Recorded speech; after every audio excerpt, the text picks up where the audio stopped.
Stand by. Hi friends, happy Tuesday. Thanks for joining us for Unscripted on 13 Plus. I'm Anna Orsini. And I'm Carson Courier. Thank you for joining us. Definitely a busy start to our Tuesday, dealing with 2 fatal crashes, shutting down some major intersections here in town. So we want you to actually take a look here at your 13 first alert traffic. So the first one here is a fatal crash investigation. It is in the intersection of Grant and Campbell. That area is closed. We've been tracking this, Anna, since early this morning, since around 4 o'clock. You can see definitely some slowdown on Grant. Looking like Campbell's a little bit better than what we were seeing, but still law enforcement in this area working to figure out what exactly happened here. Right, and I think you see that slowdown on Speedway and Grant as well. In some of the surrounding areas, people just trying to go around that intersection. Again, Grant and Campbell, that is where we find our very own Jack Cooper out there.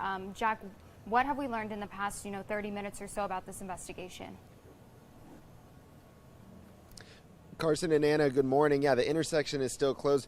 Maybe some good news, if you do want to call it that, is traffic seems to be letting up just a little bit. I heard you mention that, but yeah, it seems to be we're here on Grant, and it doesn't seem to be as much. You're not going to see any behind me because we're in an area where the road is closed, but I'm going to show you the scene. We've been out here for about 5 hours now, and it has not changed at all. The only thing that is a little different is the sun has come up, so we can actually get a better look of what actually happened here. We're zooming into one of the cars that is involved. Looks like it is completely damaged. It looks like it might have rolled over a few times. It also looks like it hit that wall with some of that dirt up on that wall as well. There is a whole lot of debris all across Grant and Campbell as well, all across the intersection. We're not able to see where the other car actually is from this shot. We can't get any closer, and it's hidden behind that building and behind some of those bushes. So we're not able to see it from where we are, but we can tell you it looks a lot like the other car, completely destroyed. One person was pronounced dead at the scene this morning. 3 others were taken to the hospital with life-threatening injuries. We have no update on how they're doing. That is to be expected with an investigation like this. TPD is still out here. Detectives are still out here. Still could be another hour or two until they actually get the road open. So we will make sure to be here and bring you all the latest as soon as we get any more information. We'll bring it to you both on air and online. But Carson and Anna, yeah, Grant and Campbell is still closed. They're still directing traffic through all of the intersections around this area, so it is still a little hectic out here. It seems to be letting up a bit, but hopefully they can get it open sooner rather than later. Reporting live in Midtown, I'm Jack Cooper, 13 News. All right, Jack, thank you very much. And something else that we're keeping an eye on today is, of course, this other crash that we've been following from this morning. This one was at Park and 22nd, so we're kind of getting a look at that area right now. Not too bad of slowdown, but this came in around 6:30 this morning. It was reports of a car versus pedestrian. Now we know there was a female pedestrian who was pronounced dead at the scene of this crash. We do not know at this time whether the driver stayed and cooperated in that investigation. And I have a motion on this the desk. intersection was also closed. A collision investigation is underway. Of course, we'll keep you updated. Committee on stands both of in these recess. crashes, both on air and online, but we wanted to take a look at some of the video there from this morning.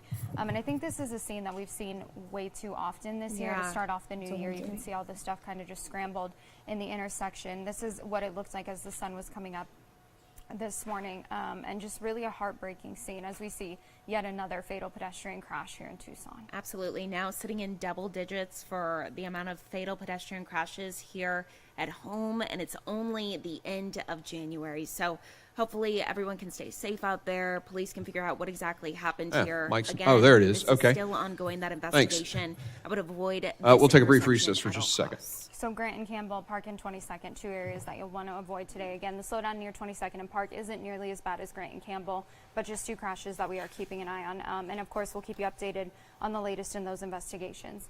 Now, switching gears to some big news that we have today. Of course, Oh, yeah. Arizona moving to the Big 12 next year, and we are getting a first look at Arizona's first ever Big 12 schedule. Super exciting. Very exciting. Right? So the Big 12 will no longer be 12. It's going to be 16 for the first time in 2024, adding in Colorado, ASU, Arizona, and Utah. So we know it's kind of hard to see. This is an image from the Big 12 Conference's Twitter page or X page, but you can see in that top line, that is Arizona's schedule. So we want to just kind of go through some of the dates that we know for next year. It is August 31st. That's going to be New Mexico at Arizona, and then September 7th NAU at Arizona. September 14th is Arizona at Kansas State. Now, this is a game where it could be a Friday or Saturday, so it's the weekend of the 14th. We don't know yet whether or not it will be on that Friday or Saturday. September 28th is Arizona at Utah, and then October 5th, Texas Tech at Arizona.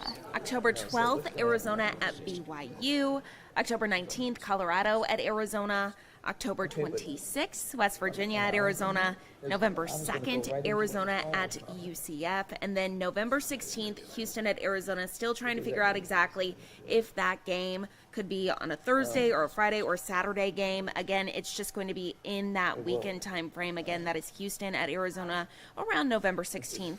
November 23rd, Committee will come to Arizona at order. TCU. And then wrapping it up on November 30th, Arizona takes on Ms. Ramirez, Arizona State here at for what home. purpose do you seek Definitely looking recognition forward to again? that game and just the season Mr. ahead. Chair, A lot of pursuant to huge Clause changes, 1A of you know, Rule obviously 11, the coach, I move that the the committee do not players, recess all until the 1:30 difference, p.m. all the And I do have a All the motion to things. I desk still for feel that. good about it, though, and I like this Mr. schedule. Chairman. Colorado at Arizona, Gentleman's obviously, recognized. that's gonna be a Move to game. table. Big game. Motion's Just made looking to at table Deion this Sanders, motion Texas Tech from at Ms. Arizona, Ramirez. Sullivan Lubbock, Mr. Texas Chair, I Tech, they travel request a well. They bring their recorded vote. whole band, their mascot. Yeah, they have do. a horse. So very exciting football season that we have ahead. Looking forward to that. You can find this on our website. All those in KLZ.com. favor We of have a link to the tabling full the schedule, motions and of will course, say I'll be aye. talking about what Aye. games am I Those gonna get opposed, tickets no. for. No. Super excited. In the Head to opinion our of the chairs, website the and ayes go have ahead it. and pick out all your games for next And the season. motion, Well, Mr. motion Chair, to table. Live I do look request a now to the recorded Capitol vote. building this Recorded morning, vote where has a been committee requested. The clerk will investigation call the roll. Is Mr. McCall. a committee Mr. McCall investigating votes Department aye. of Homeland Mr. Security Higgins. Secretary Mr. Alejandro Higgins votes Mayorkas aye. could vote to Mr. impeach him Guest. today. Mr. Guest Big votes news this aye. morning. House Mr. Republicans Bishop. released two articles of Mr. Bishop impeachment votes over the aye. weekend. Mr. And they're Jimenez. set Aye. for a markup Mr. session. Jimenez votes if they aye. pass, Mr. it Pfluger. goes to the Aye. full House. Mr. Pfluger votes aye. Republicans Mr. claim his Garbarino. office misled Mr. the public Garbarino about the votes situation aye. at the Ms. U.S.-Mexico Green. border. Aye.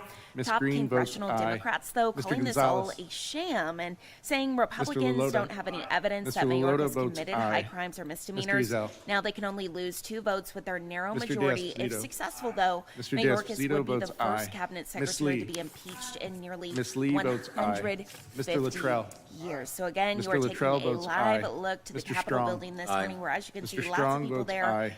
Mr. talking, Burkeen. figuring out Mr. what is going to Burkeen happen votes next. aye. Definitely Mr. Crane. something we're going to continue to watch this Mr. morning. Crane votes aye. Absolutely, and we'll keep Ranking you Member updated with Thompson. anything that we do learn throughout the Ranking day. Member today. Thompson Obviously, a votes huge thing no. that we're Ms. keeping an eye Jackson on. Lee. No. Because as Carson Ms. said, Jackson first Lee time votes that no. a Mr. cabinet Payne. secretary No. would be impeached Mr. in nearly Payne votes 150 no. years, but Mr. Swalwell. also some pretty narrow margins Mr. there on Correa. the 2 votes that they can No. lose if they would like this to Mr. move Correa forward. votes So we'll keep an no. eye on that. Mr. Let you know Carter. the latest that comes out of that. Mr. today. Carter votes We do no. want to go ahead and Mr. bring in Canadar. first No. their meteorologist Mr. Mallory Canadar Schell today votes because we no. do have some changes Mr. weather-wise Magaziner. later No. this week, but for Mr. today, Magaziner votes no. Mr. Ivy. don't have to worry No. about a thing. Whether Mr. or not- Ivy votes Yesterday no. we hit 80 Mr. degrees, Goldman. so we're Nay. looking to get close to Mr. that Goldman again votes today no. and tomorrow. Mr. So Garcia. really rounding out January. Mr. Garcia votes We've had a lot no. of everything, Mrs. though, this Ramirez. month. We've had No. 40s, Mrs. 50s, Ramirez 60s, votes no. 70s, Mr. and now Menendez. 80s for high Mr. temperatures. Menendez That's what you're votes taking a look no. at Ms. here. Clark. It's your January Ms. Clark 2024 votes no. calendar for high Ms. Titus. temperatures. Anywhere Ms. where you're Titus seeing the votes blues no. below normal, How's the reds chair above recorded? normal, Chair is and kind not of that recorded. gray or black Chair color votes near aye. climate normal for Chairman that Green particular votes day. aye. Now your forecast highs for the rest of the week, once again, about 10 Mr. degrees Correa? above Unanimous normal today consent? and tomorrow. We Let's stay get in the vote 70s done on this Thursday. That's motion kind to of our table, and then transition I'll day recognize you. ahead of our next weather system that moves in Thursday night into Friday, cooling us off into the 50s Friday and Saturday. Now you can also tell that changes are on the way when things start to get a bit windy, and that's what we're going to see on Thursday. Those wind gusts really picking up, still a bit breezy Friday into Saturday before winds relax again on the backside of that system. So your regional forecast here, this is looking ahead to Thursday night into Friday. Those will likely be first alert action nights and first alert action days. Thursday night into Friday, and then a little bit of moisture may linger into Saturday before we dry out for Sunday, Monday, much of Tuesday, but you can see another system on our doorstep by Tuesday into Wednesday of next week. So really moving into February with a more active pattern.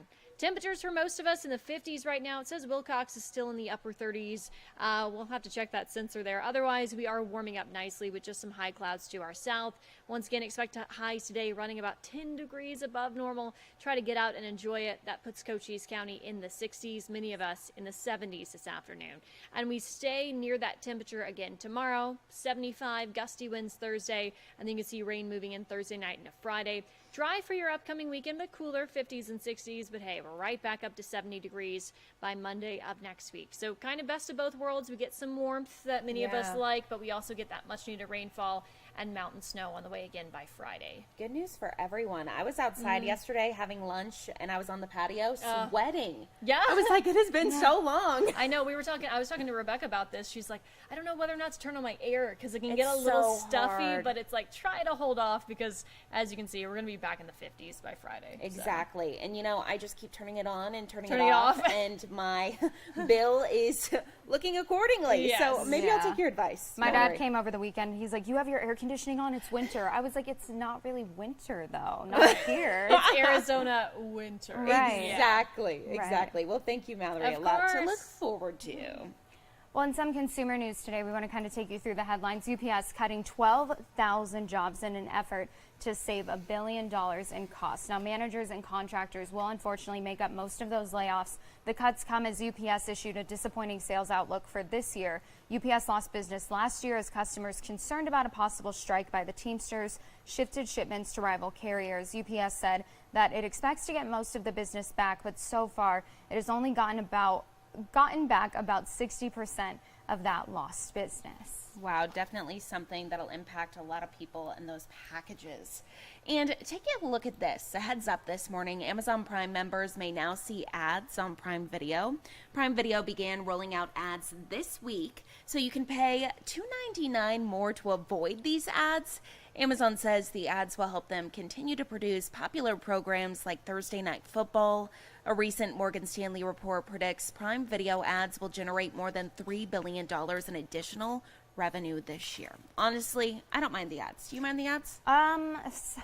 I feel like you would mind the ads. It depends. So I don't really watch a lot of stuff on Prime Video, but I will say, like, when I go onto Hulu, because it's like a student college account or whatever, it has ads on there, and sometimes it does annoy me if I'm like really deep into something. But for the cost that you're paying for Prime Video, I feel like you shouldn't have to pay additional costs. Yeah, I kind of agree, for to be honest. the ads. But it's not up to us. That's the good news. Well, speaking of streaming, Nielsen did release their most streamed movies and shows of 2023, and leading the pack this year is Suits, I with love more than Suits. 57 billion total minutes watched. That was followed by Bluey with nearly 44 billion minutes, and then NCIS, Grey's Anatomy. 4 of the top 10 titles stream exclusively on Netflix, except for if you want to watch the last season of Suits, you have to switch from Netflix to Peacock, and I don't know why Good that is. reminder. Good Yeah, reminder in case for all you're those watching folks. Suits. But definitely watch Suits, especially the last so season. It's good. so good. So in total, Nielsen reported Americans spent 21 million years worth of time streaming content last year. Well, this morning, as we were just mentioning, 2 of those fatal crashes here that we've been following, something that we're seeing really too common. It's too common. I feel like every day we're talking about a fatal crash, a pedestrian crash. And so, in turn, that can cause your car insurance prices to go up, unfortunately. A lot of people in the new year seeing all their bills and looking at what they have to pay for the year, trying to plan everything out and seeing those increases. I know it kind of made me feel a little yucky, but there are reasons why we're seeing those increases. So I actually sat down with Kimberly Adams. She's with Remy Gray Private Insurance. She broke down why we're seeing those increases. She said it's not just because we're trying to take your money. There's reasons for it. Really, everything is just so much more expensive now. And she gave some tips on how you can actually get the best bang for your buck. Yeah, I think the big question for people, especially if you have a good driving record, if you haven't You're been like, in why any am I crashes, seeing you're like, these increases? right, why am I being punished? But she kind of breaks down why exactly that is. And it's not just happening to the select few, it's happening to It's really everybody. across the country. So take a listen here. Well, thank you so much for joining us. First, can you just tell me a little bit, answer the question here. I think there's probably a lot of different parts to this, but a lot of people are talking about how they're seeing their insurance prices, especially when it comes to their auto insurance, spike here recently, and especially over the past couple of years. So what is the reason for that? Yeah, great question. Definitely one that we face on a daily basis is, first I'd like to mention, because of the widespread increased cost of auto insurance premiums, a lot of outside firms, including Trusted Choice, have done surveys across large American cross sections, and what they have found is over a third of American households are completely unaware that auto insurance premiums are heavily impacted by external factors like rising inflation, the extreme claim frequency that we've seen in the last year, and also the inflated cost of a claim. Cars have become more feature rich, right? They have more technology and safety features, and so the average fender bender costs so much more because of cameras and sensors, and of course just body shop supply chain disruptions and the cost of labor, and then we would talk about natural disasters, and then inflated legal fees and medical costs. Those are all the core impacts or the core driving factors to our escalated auto insurance premiums in today's marketplace. I think a lot of times it's easy for people to think, hey, I didn't get in any crashes this past year. I didn't get a ticket. So why am I seeing these increases? But like you mentioned, it isn't just so much about your driving record, your driving history. I mean, that does play a role if you did do something, but a lot of times it's those exterior factors. Yeah, absolutely. I mean, you're always more than welcome to sit on one of those calls, because it really there's some art and science to it. Is right. It's an emotional conversation. Hey, I understand that gas and food is more expensive, but when we start talking about insurance, first of all, no one wants to pay for their insurance premiums until we have a claim, and we're glad that we have the coverage.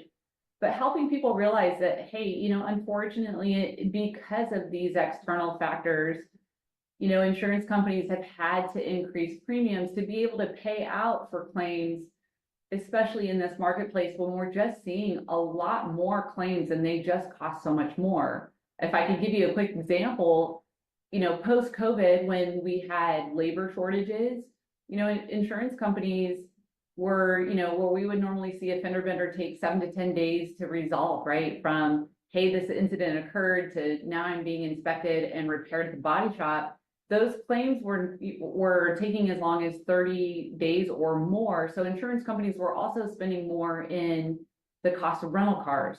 If you also recall, we had a car shortage, which also drove up the cost of even a used vehicle.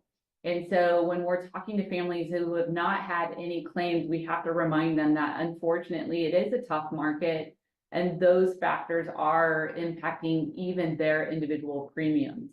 The silver lining is that there are actions that you can take to help mitigate those rising costs. Would you give us some examples of those actions that people could take to kind of, like you mentioned, help to mitigate that? Yeah, absolutely.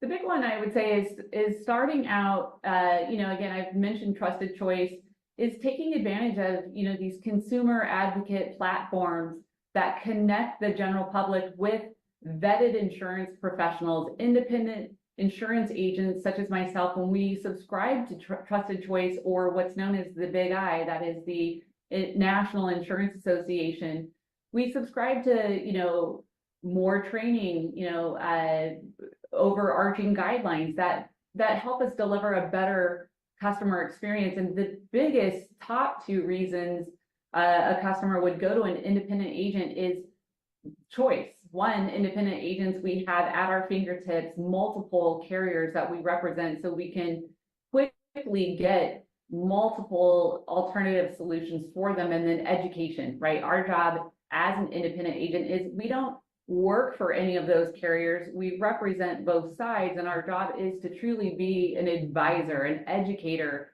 and really listen to someone's unique insurance needs to help get them to the right solutions.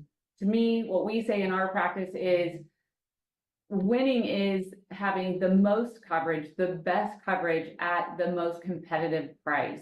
And to get there, I would say shopping around, being open to alternative deductibles, right? Some people have carried $250 deductibles since they started driving, I don't know, 10, 20 years ago. And in this marketplace, it really doesn't make sense to have such low deductibles for most people. So, bumping up a deductible would be a way to hedge against those costs. The other opportunity is to take advantage of the safe driver programs that most auto insurance carriers are offering. So that could be plugging in a device or downloading an app, and for 90 days, your driving habits are monitored to then yield out, information about your driving habits, but also in most cases do hedge against those insurance premiums, anywhere from 10 as high as 30% off someone's annual premium. A lot of families are resistant to what we call telematic devices, but long term, they can really make a big dent in a family's cost of insurance. Quick question. So here in Tucson, we're seeing our crashes on our roads, pedestrian crashes, also just crashes in general, spike. Each year, it seems like there's even more. Does that play a role, like where you live and the amount of crashes that are on your streets? Do you guys kind of take any, do you watch out for that or charge more because you're expecting that to happen, or does that not really play a part? Yeah, I mean, that we're definitely diving into some, technical insurance pricing. And I would say your local community and the claims experience, right? How often and how severe the claims are in the Tucson market 100% impact what the average Tucson local would pay for car insurance. I read a study that just in the last year, we had, over 7,500 pedestrian fatalities, which is the most we've had in a single year since like the 1980s. And so, we have more drivers on the road in Arizona in general, right? We've seen a spike in population. So now we have more drivers in a geographic area that insurance carriers were not originally prepared for. That's increased claims in that like Tucson. And so they've had to adjust pricing to be able to pay out those claims. And I don't think anyone anticipated the mass migration and then some of the unintended consequence to that, right? Hey, we have far more incidences of car, fender benders or major, motor vehicle events around Tucson because of a more densely populated community. Anything else that you want to add or mention that we didn't talk about already? Yeah, I think it's just important to remember, again, in addition to inflation, supply chain issues, we have national disasters, and we also have what are called nuclear legal costs coming to the insurance marketplace. So the average claim, if someone seeks out legal counsel, we're seeing that those costs, including medical costs that have also risen, also impacting the everyday consumer auto premium. Again, I think the big choice is, the big opportunity for anyone that's paying for car insurance is to evaluate the quality of the relationship that they have with their independent agent or their agent in general. And, really assess one, are they getting great insurance counsel? Is their agent, reluctant or eager to help do, a policy review to look at, coverages, one, to make sure that they're still relevant for that person's needs. Insurance should be a living, breathing policy, right? As our lives evolve, so should our coverages. And sometimes it's one of those things that we set it and forget it as people, and we don't really, we don't enjoy talking insurance, and so people often just put off those conversations until the cost is unbearable. And I think it's just a great convergence in this marketplace for consumers and independent agents to think about the value of those conversations and really educate and find better solutions for the individuals that we as agents serve. Now, taking a live look out to Las Vegas this morning, where this year's Super Bowl is the most expensive Super Bowl ever. According to TickPick, as of this morning, the average price to attend the game is around $9,800. That is 70% more expensive than last year. The cheapest ticket that they have right now is around $8,100. 50% more expensive than last year. Now, in 2023, the cheapest ticket was about $6,000, so still pricey here. But ticket prices might go down as the game gets closer, with resellers looking to dump their seats for lower prices. This will be the Chiefs' 4th time to the Super Bowl in 5 years. They beat the 49ers back in 2020. It's a lot of money for a ticket. It's a lot of money for a ticket. A lot of money. I get it if you're like a diehard fan and you're like, this is the only time that I'd ever be able to go to a Super Bowl, and you've probably been saving up for a long time. But the I thing just that's can't crazy, imagine. yeah, I can't imagine either. The thing that is crazy, though, is that a lot of people buy the tickets in advance thinking like, hey, my team's going to be in the Super Bowl. Like getting the Lions tattoo? Yes! Just in case. Oh, that poor man. I know. I didn't even think about that. I know. Goodness. Well, speaking of football revenue, a marketing group has estimated the brand value of the relationship between Taylor Swift and Travis Kelce. And according to Apex Marketing, it is worth more than $331 million to the team and the league. The estimate spans from the first time that she was ever seen cheering him on at a game through January 22nd. It tracked radio, TV, social media exposures, and any mention or photo of Taylor tied to the NFL or the Chiefs. Well, Apex Marketing says the media exposure has led to increased viewership for certain games, and many Swifties are buying sports jerseys for the first time.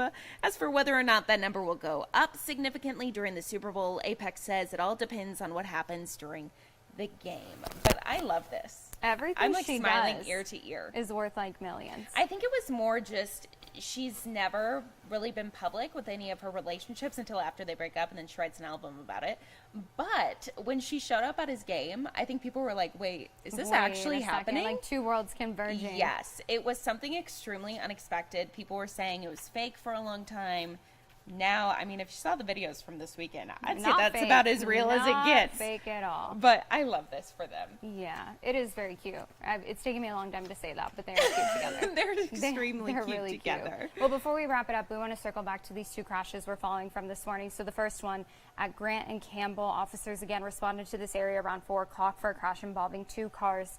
1 person was unfortunately pronounced dead at the scene. 3 others were taken to the hospital with life-threatening injuries. Now, again, a crash investigation is underway. We did check in with Jack Cooper around 9:30 this morning, and that intersection was still closed. So at this time, details are pretty limited about what happened, but this is the story up on our website. Follow this throughout the day. Any information that we get in, we'll post that up there and keep you guys updated on what exactly happened there this morning. Now, the other fatal crash that we are tracking this morning, we told you about it first at the beginning of the newscast here, but this is happening at Park and 22nd. We know a pedestrian has been killed here. It was a female pedestrian who was pronounced dead at the scene. We're told TPD arrived around 6:30 this morning for reports of a crash with a car versus a pedestrian. We do not know whether or not the driver stayed on the scene this morning. A collision investigation is still underway here, though. Definitely a busy intersection, kind of hard to get around if you're trying to use this intersection. There's not a lot of alternate ways there, so beware of this. Law enforcement still on scene at last report. And of course, we'll keep you updated on both of these crashes, but a busy start to your morning, definitely a busy day on your roads. And just a good reminder, a good time to remember to drive safe. We always say it. We know it's easier said than done. There can be a billion different things going on in your car, from kids, phone ringing, all the different things. Just take some time to build an extra time to your drive in the morning if you can. Make sure that you are keeping your eyes peeled on the roadway. We've seen far too many pedestrian crashes this year. And we don't want that to keep being the case. We don't want to have to keep reporting on these things. So again, you can find these stories up on our website. Any information that we get in, we'll keep you guys updated on our app, on our website, and of course on air as well. And taking one last look out at Tucson, a beautiful day ahead of us. 79 degrees, could get up to 80. Seeing temperatures like we did yesterday, gorgeous out there right now. Definitely get out there and enjoy it, because as Mallory was saying over the weekend, we're going to see a dip in temperatures, some possible mountain snow, even rain here in the valley. So beware of that.